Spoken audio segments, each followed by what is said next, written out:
Back in middle school, I wasn't the kind of kid who stayed still for long. The in-between moments, like the time between classes, felt like opportunities to escape the monotony of the day. While most of my classmates were busy chatting or rushing to their lockers, I preferred wandering. There was something satisfying about exploring familiar hallways, almost like they were hiding secrets I hadn't discovered yet. That's probably why I noticed it. One day, during a break, I found myself wandering through a part of the school I'd passed 100 times before. It wasn't anything special.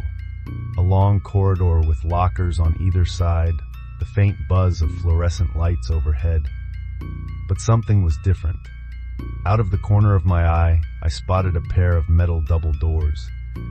They had narrow windows in the middle, the kind that let you peek through, and they stood there like they'd always been there. Only I knew they hadn't. I stopped and stared at them for a moment, trying to piece it together. I'd walked this hallway countless times. Those doors weren't there yesterday, or the day before that. I was certain of it.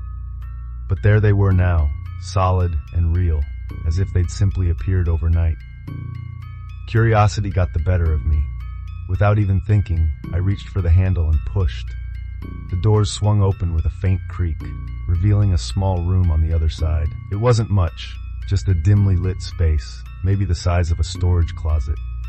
The floor was scuffed and dusty, like it hadn't been cleaned in years, and the air felt heavy. I can't explain it, but stepping into that room felt like stepping into another world. At the far end of the room, another pair of double doors led outside. Sunlight streamed through their windows, illuminating particles of dust that hung in the air like tiny stars. But what really caught my attention was to my right, a narrow stairwell descending into darkness. It was strange.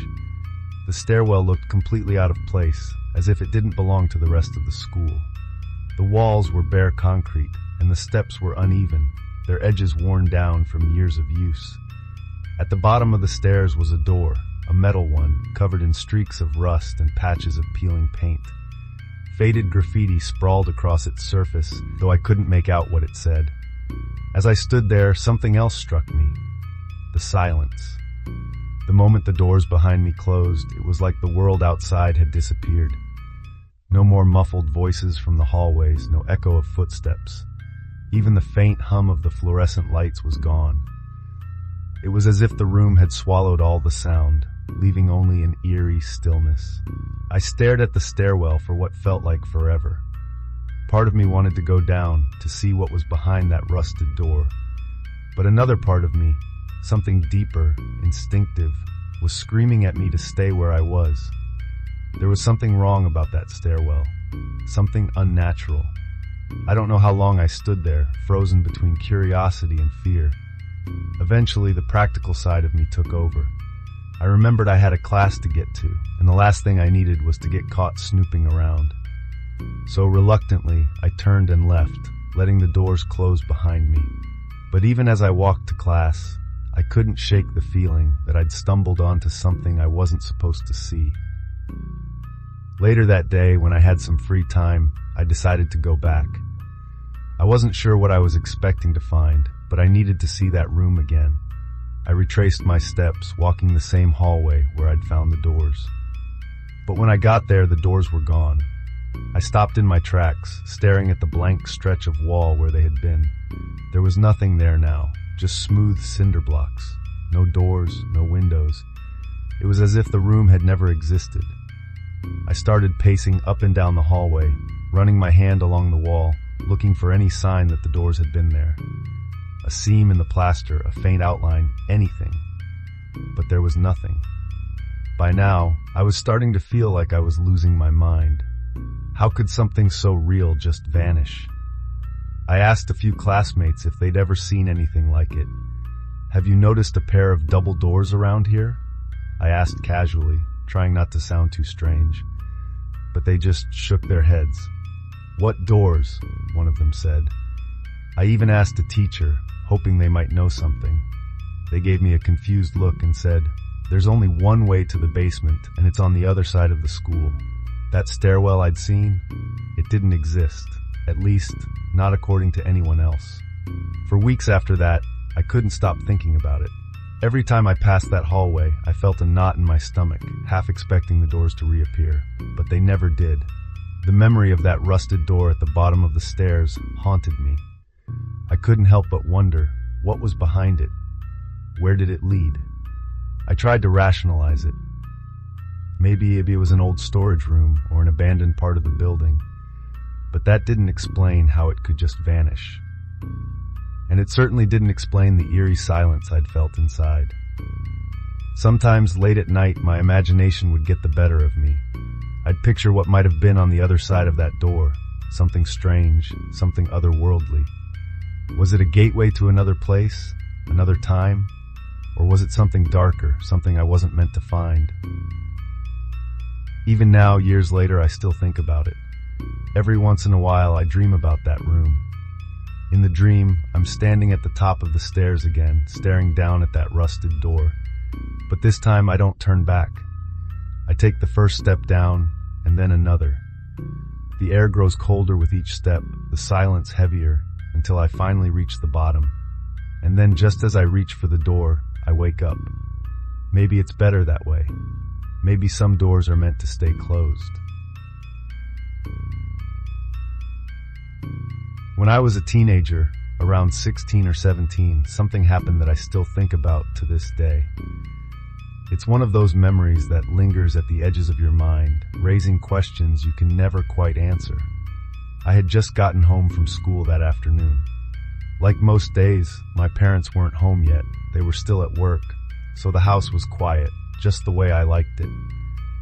Our home wasn't particularly large, but it was old, with creaky wooden floors that seemed to amplify every step.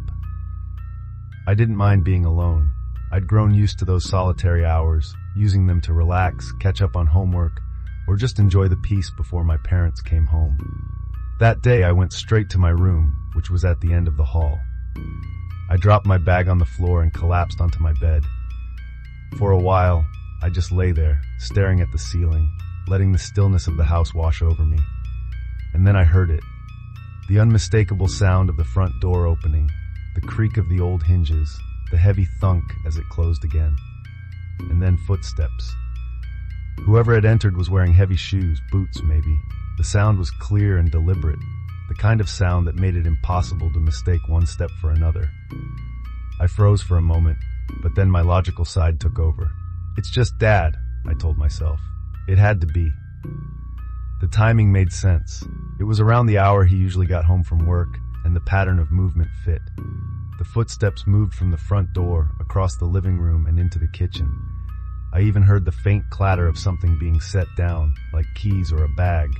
"Hey, Dad," I called out casually, expecting his usual warm reply.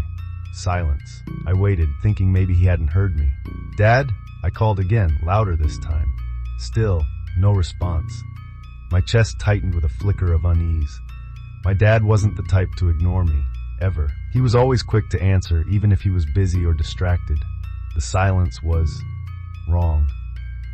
And then I heard the footsteps again. They were moving now, this time down the hall toward my room. The sound grew louder with each step, closer and closer. I felt a chill run down my spine. Something wasn't right. I knew it deep in my gut. Without even thinking, I slipped into my closet, closing the door as quietly as I could. I crouched in the darkness, my heart pounding in my ears. As I sat there, I remember feeling almost ridiculous. "It's just Dad," I tried to convince myself. "He's gonna open this door, see me hiding like an idiot, and demand to know what I'm doing." But deep down, I didn't believe that. The footsteps didn't stop at my door. Instead, they continued past my room and into my parents' bedroom across the hall. I strained to listen, every nerve in my body on edge. Whoever it was, they didn't linger. After a moment, I heard the footsteps again, retreating back down the hall. They didn't leave through the front door. Instead, I heard the distinct click of the mudroom door at the back of the house. That was it.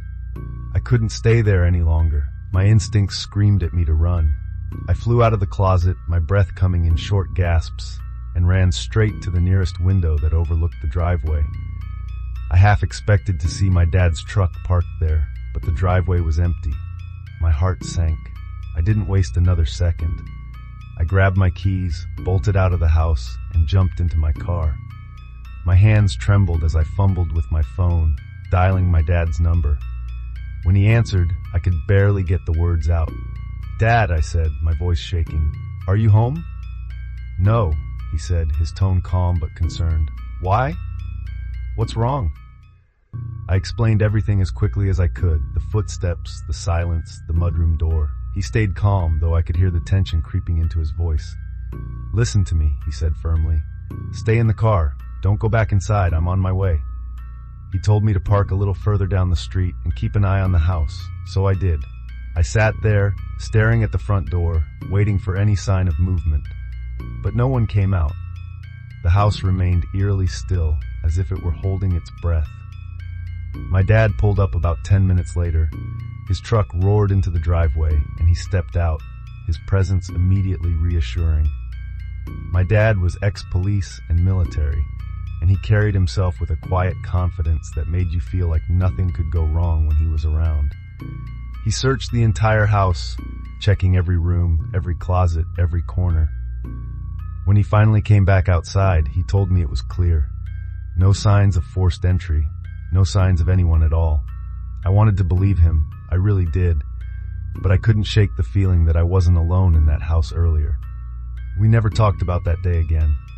Maybe he didn't want to scare me, or maybe he didn't have an explanation. I still wonder what he thought about it. As for me, I think about it all the time. I replay every sound, every step, every moment. I've tried to rationalize it. Maybe I imagined it. Maybe it was some kind of auditory hallucination, but it felt real, too real. And then there's the other possibility. My grandfather had passed away in that house years before, in that very bedroom my parents now used.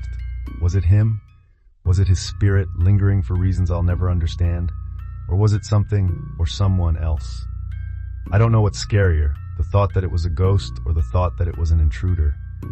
Both possibilities send chills down my spine. All I know is what I heard. Footsteps. Deliberate, heavy, undeniable footsteps. Who or what was in my house that day? This is my first time sharing one of my paranormal experiences, and honestly, I'm not sure what to expect, but I feel like I need to talk about it, if only to see if anyone else has encountered something similar, or knows what this thing is. For the past few months, I've been seeing something. An apparition, or maybe a figure. It's hard to put into words. It's tall, nearly 6 feet, draped in a black cloak that seems to swallow the light around it. Its hood is always pulled low, completely obscuring its face. No features, no eyes, no mouth, just emptiness. At first, I convinced myself it wasn't real. It had to be my imagination, right?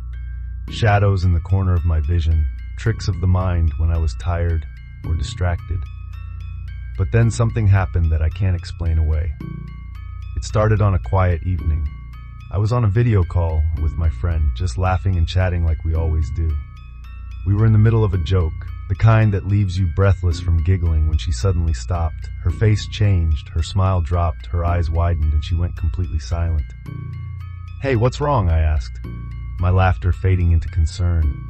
For a moment, she didn't respond. She just stared at the screen, her expression unreadable. And then she said, "I just saw someone, behind you." My stomach flipped. "What do you mean?" "There was a guy," she said, her voice shaky, "in a black cloak. He was standing right behind you." I froze. My heart was pounding so loudly I was sure she could hear it through the call. I didn't know what to say. She thought I was pulling some kind of prank, but I wasn't. I couldn't. My house was completely empty. My mom was out for the night, and no one else was home. "I'm serious," I told her. "There's no one here." Her disbelief faded into something else, fear, maybe, or confusion. Meanwhile, I couldn't shake the cold dread creeping up my spine. Because for months, I'd been seeing that exact same figure. I hadn't told anyone about it, not even her, because I thought it was all in my head. But now, someone else had seen it. Someone who had no way of knowing what I'd been experiencing. That's when I knew this wasn't just my imagination. The figure had first appeared about 5 months ago. It started subtly, just a flicker of movement in the corner of my eye. I'd turn my head, and there'd be nothing there. But then it became more persistent. I'd catch glimpses of it standing in the shadows of my hallway or at the edge of my bedroom door. Always watching, always silent. It never approached me, but its presence was impossible to ignore. Sometimes it would move, not like a person walking, but in an instant. One moment here, the next moment there. The speed was unnatural, almost inhuman. And then there were the whispers. They're faint, almost like a breath against my ear, but I know they're real. It always happens when I'm listening to music. I'll be caught up in a song, and then, underneath the melody, I'll hear it. A voice, low and unintelligible, speaking words I can't quite catch. It's like it's trying to tell me something, but the message is lost in the noise. My house has always had a strange energy. It's not the first time I've experienced paranormal activity here. For some reason, I seem to attract spirits or entities, like a magnet for the supernatural. It's been this way for as long as I can remember. But this figure, this one feels different. It doesn't feel malicious exactly. It's never hurt me or done anything overtly threatening. It just exists, watching, waiting. But that doesn't make it any less terrifying. There's something about the way it stands there, unmoving but undeniably present, that sends chills down my spine. And when it moves, when it's suddenly in one spot and then another without a sound, it's almost worse. When I'm home alone, especially at night, the fear is suffocating. Every shadow seems to stretch longer. Every creak in the house feels amplified. I'll sit in my room with the lights on, trying to focus on something else, but my mind always drifts back to the thought, what if it's here? What if it's watching me right now? I don't know what this thing is or why it's decided to follow me. Is it some kind of spirit, a ghost, or something darker? And why me? What have I done to draw its attention? The scariest part is that I might never know. Even now, as I sit here writing this, I can't shake the feeling that I'm not alone. That if I turn my head just slightly, I'll see it standing there in the corner, silent as ever. What is it? What does it want? If anyone has experienced something like this or knows what this could be, please let me know. Because right now, all I have are questions, and the figure in the cloak has no answers.